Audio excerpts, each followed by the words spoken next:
നമസ്കാരം. എൻ്റെ ഈ പിന്നിൽ കാണുന്നതേ ഒരു സുന്ദരമായ പുഴയുണ്ട്.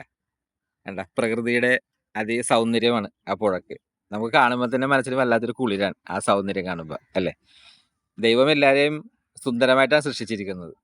നമ്മളെ അതുപോലെ തന്നെ നമുക്കും ദൈവം സൗന്ദര്യമൊക്കെ തന്നിട്ടാണ് സൃഷ്ടിച്ചിരിക്കുന്നത്, അല്ലേ? അപ്പോൾ ആ ദൈവം സൗന്ദര്യം തന്ന് സൃഷ്ടിക്കുമ്പോൾ നമ്മൾ നമ്മുടെ സ്വഭാവം കൊണ്ട് നമ്മുടെ സൗന്ദര്യം ഇല്ലാതാക്കരുത്. ഞാനിത് പറയാൻ കാര്യം എന്നറിയാമോ? ഇന്നലെ ഒരു സുന്ദരിയായ യുവതി അവളുടെ സ്വഭാവം കൊണ്ട് അവളുടെ സൗന്ദര്യം ഇല്ലാതാക്കിയ ഒരു സംഭവം എൻ്റെ ലൈഫിലുണ്ടായി. കൊച്ചു കാര്യമുണ്ടാ, പക്ഷേ അതൊന്നും നമ്മൾ ഇരുത്തി ചിന്തിക്കേണ്ട കാര്യമാണ്. വേറൊന്നുമല്ല, ഇന്നലെ ഞാൻ ഓൺലൈൻ ടാക്സി ഓടുന്ന സമയത്ത് ഒരു ഓട്ടം വന്ന്. അത് ഒരു SBI ബാങ്കിൽ നിന്നായിരുന്നു.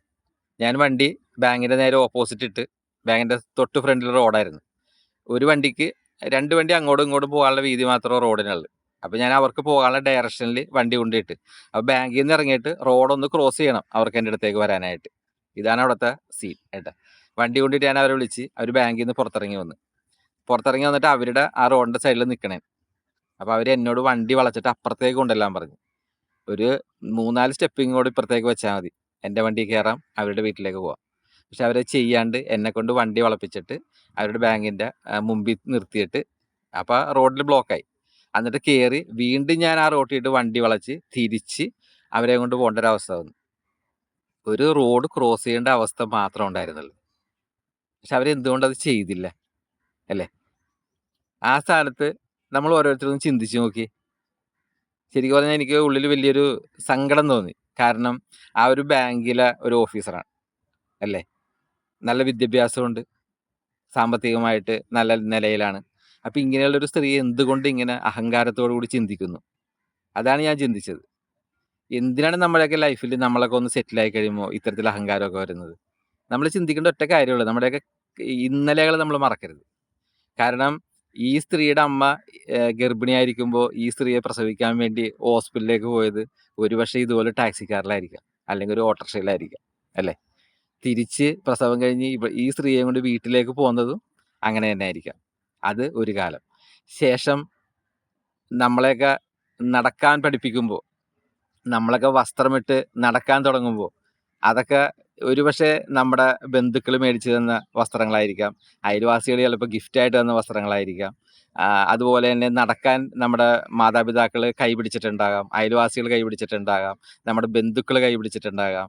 അങ്ങനെ പിന്നെ നമ്മൾ ജീവിതത്തിലേക്ക് വിദ്യാഭ്യാസത്തിലേക്ക് കിടക്കുമ്പോൾ ഒരു രക്തബന്ധവുമില്ലാത്ത കുറേ അധ്യാപകർ നമ്മുടെ പിന്നിൽ നിന്ന് നമ്മളെ സഹായിച്ച് വിദ്യ പഠിപ്പിച്ച്, അങ്ങനെ ഈ സമൂഹമാണ് നമ്മളെ ഒരു വ്യക്തിയാക്കി മാറ്റുന്നത്, അല്ലേ? ആ സമൂഹത്തിൽ എല്ലാ നിലയിലുള്ള ആളുകളും ഉണ്ടാവും. ചില വീട്ടിലെ വേലക്കാരി ഉണ്ടാവും നമ്മളെ ഒന്ന് താങ്ങി നടത്താനായിട്ട്, കൈ പിടിച്ച് നടത്താനായിട്ട്, അല്ലേ? അയൽവാസികളുണ്ടാവും. അങ്ങനെ എത്രയോ ആളുകളുടെ സംരക്ഷണത്തിലാണ് നമ്മളൊരു വ്യക്തിയായി മാറുന്നത്. നമ്മളൊരു വ്യക്തിയായി ഒരു ഉന്നത നിലയിലെത്തി സാമ്പത്തികമായിട്ട് വരുമാനമായി സ്വന്തം കാലിൽ നിൽക്കാൻ പറ്റും എന്നുള്ളൊരവസ്ഥ വരുമ്പോൾ എല്ലാവരും നമ്മുടെ കീഴിലാണെന്ന് ചിന്തിക്കുമ്പോഴാണ് ഒരു മനുഷ്യൻ്റെ അഹങ്കാരിയായി മാറുന്നത്. അവിടെയാണ് അവൻ്റെ സൗന്ദര്യം നഷ്ടപ്പെടുന്നത്. അപ്പോൾ എനിക്ക് പറയാനുള്ളത്, നമ്മളൊരിക്കലും അഹങ്കരിക്കരുത്. ഒന്നുമല്ല നമ്മുടെ ലൈഫിൽ അഹങ്കരിക്കാനായിട്ട്. നമ്മൾ ജനിച്ച് നമ്മൾ ഒറ്റയ്ക്കല്ല വളർന്നതൊക്കെ.